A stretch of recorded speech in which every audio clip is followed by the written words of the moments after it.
again, the Dungeon Man, and I am here to tell you about another aspect of the game I like to call DumDums Dragons, the quick play RPG for the current century.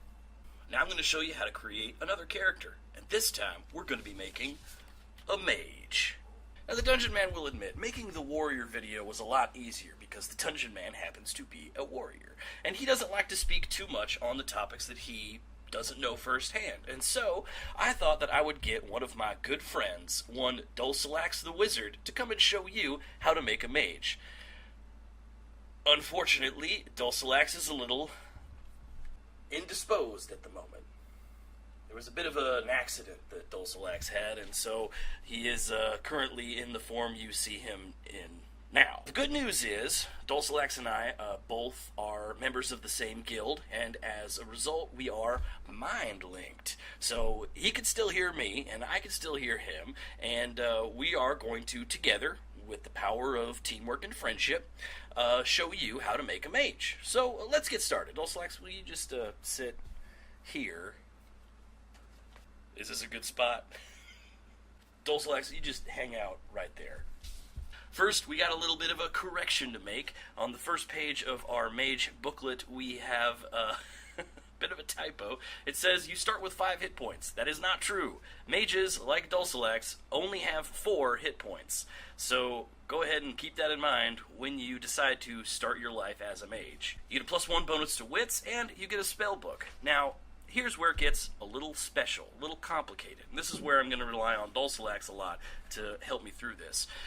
Mages can do magic.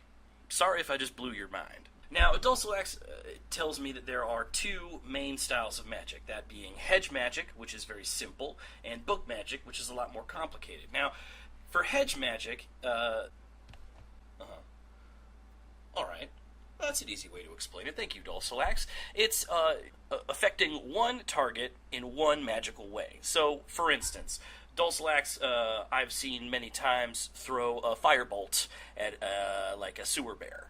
So Dulcilax would just throw his hands in a magical way, and a magical flame would be conjured on a successful roll, and it would deal 1 point of damage to a sewer bear.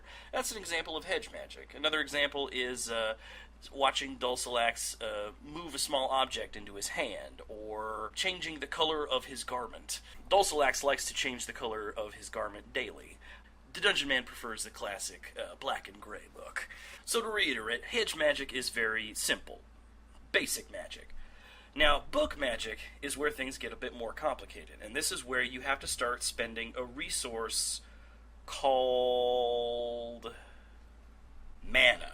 Now, at the beginning of every in-game day, a mage will roll a wits check, and the total of that roll will represent their mana pool for that day. Now, what do you do with mana points? Well, that's how you enhance your magical spells to affect more targets, or deal more damage, do more effects. Book magic is far more powerful than hedge magic, in that you can describe a full spell to your adventure runner, and based on how many targets it might affect, or based on the effect that it might cause, it deals extra damage, or causes a fantastical event like a flight, or freezing something, or something along those lines. An extra status effect, like if you were playing one of them Pokemon games. The adventure runner could charge points of mana, usually 1 to 3 per spell. So all mages can cast hedge magic and basic magic, and they also get, like the warrior, to choose from one of 4 special abilities that sets them apart from other mages.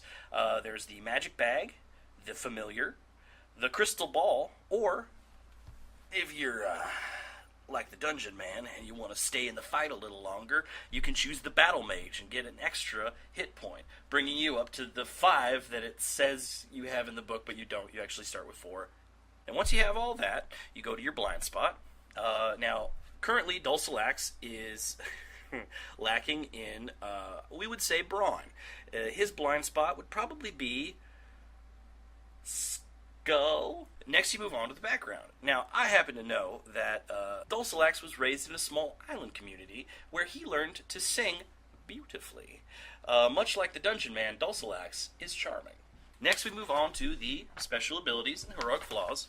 Now, Dulcilax has a special heroic flaw, and that is Skull. He ain't got nobody.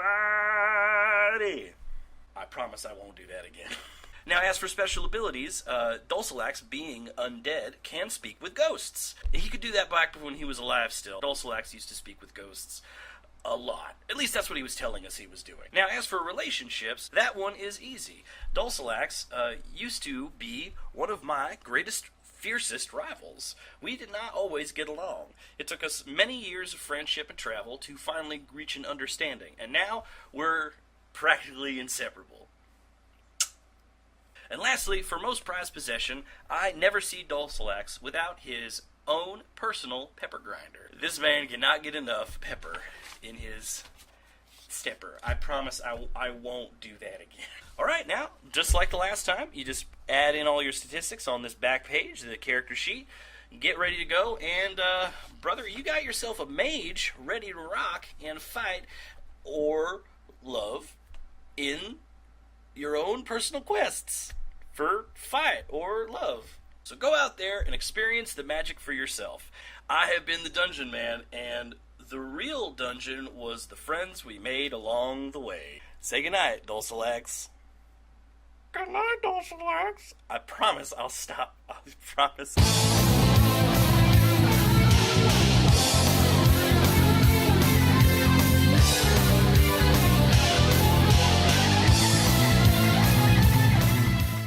Magic is a way for players to affect reality in specific ways that we call magical. Hence magic. Oh boy, I hope these magic rules are understandable in the way I just described them.